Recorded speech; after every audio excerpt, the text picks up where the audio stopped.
1/3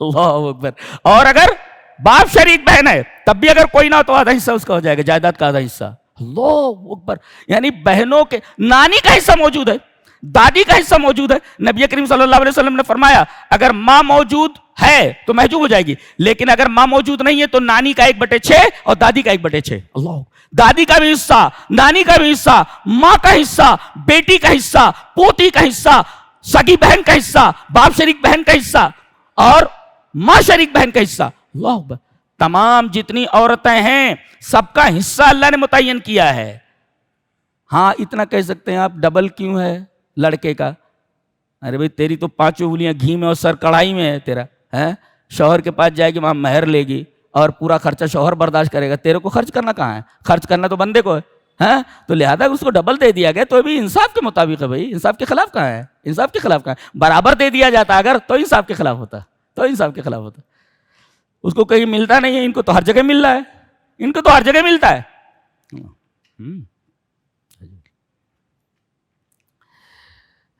آخری بات بہت ہی پیاری ہے. اللہ نے فرمایا کہ جو لوگ برائی کرتے ہیں جہالت سے پھر عنقریب توبہ کر لیتے ہیں. دیکھو کون سا ایسا درخت ہے جسے ہوا نہ لگی ہو, گناہ ہو جاتا ہے. کل بنی آدم خطاؤن, ہر انسان خطا کار ہے, برابر. اچھا گناہ ہو گیا, اب کیا کرنا؟ یتوبون من قریب, جلد ہی توبہ کر لینا. جلد کی تفسیر لوگوں نے بتایا ہے کہ موت سے پہلے کر لے. اگر ملک الموت دکھ گیا, جو ابھی دکھتا نہیں ہے, ملک الموت دکھ گیا تو توبہ کا دروازہ بند ہے, پھر توبہ قبول نہیں ہوتی. لہذا ملک الموت کے دیکھنے سے پہلے, اللہ اکبر, ایک دن ایسا آنے والا ہے نہیں جس کو ہم دیکھ نہیں رہے ہیں, وہ دکھائی دینے والا ہے. اللہ اکبر. کتنے لوگوں کو دکھائی دے بتا نہیں سکے کیسا ہے, اور پورے ساتھیوں کے ساتھ آتے ہیں, پوری ٹیم ہوتی ہے ان کی, پوری ٹیم ہوتی ہے ان کی, چھوڑتے نہیں ہیں کسی کو. ہاں, غنی ہو, فقیر ہو, بھوکا ہو, پیاسا ہو, پیٹ بھرا ہو, سائنسداں ہو, مسلمان ہو, ہندو ہو, عیسائی ہو, سب متفق ہیں اس بات پر کہ آتا ہے وہ اور لے جاتا ہے اٹھا کر کے. کوئی کچھ نہیں کر سکتا اس کا, کوئی کچھ نہیں کر سکتا. تو کہتے ہیں کہ آدمی کوئی گناہ کرے تو فوراً توبہ کر لے. فَأُولَٰئِکَ یَتُوبُ اللَّهُ عَلَیْہِمْ, اللہ اس کی توبہ کو قبول کر لے.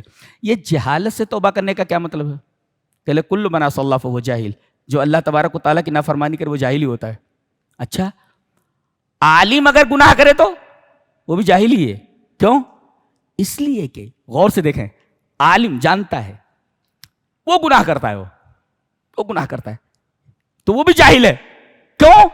اس لیے کہ علم ہونے کے باوجود اس گناہ کی جو وعید ہے اس وعید کی حقیقت کو نہیں سمجھا. نہیں سمجھا. ایک عالم ہے, اگر وہ کوئی گناہ کرتا ہے, ایک گناہ کیا اس نے, مثلا شراب پی لی اس نے, تو کہتے یہ جاہل ہے, یہ تو عالم ہے. یہ نہیں, جاہل ہو گیا. کیوں؟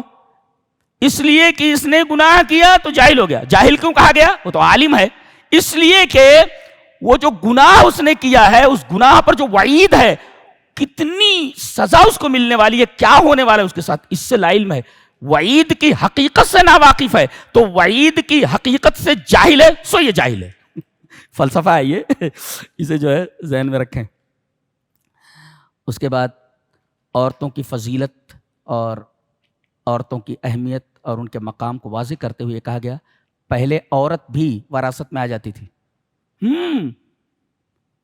اگر کچھ عورتیں ہیں اس کے نکاح میں, باپ مر گیا تو یہ عورتیں بھی بانٹ لی جاتی تھی. اللہ, عورت کی کتنی بڑی توہین تھی. اللہ تبارک تعالیٰ نے منع فرمایا, یا ایھا الذین آمنوا لا یحل لکم ان ترثوا النساء کرہا. اللہ جی, یہ اللہ تبارک تعالیٰ نے عورتوں کو مقام عطا فرمایا ہے. اور پھر آگے محرمات کی تفصیل ہے جس پر ہم کل انشاءاللہ بحث کریں گے. یہ رہا چوتھے پارے کا خلاصہ. اللہ ہمیں نیک عمل اور اچھی سمجھ کی توفیق عطا فرمائے. وآخر دعوانا الحمدللہ رب العالمین.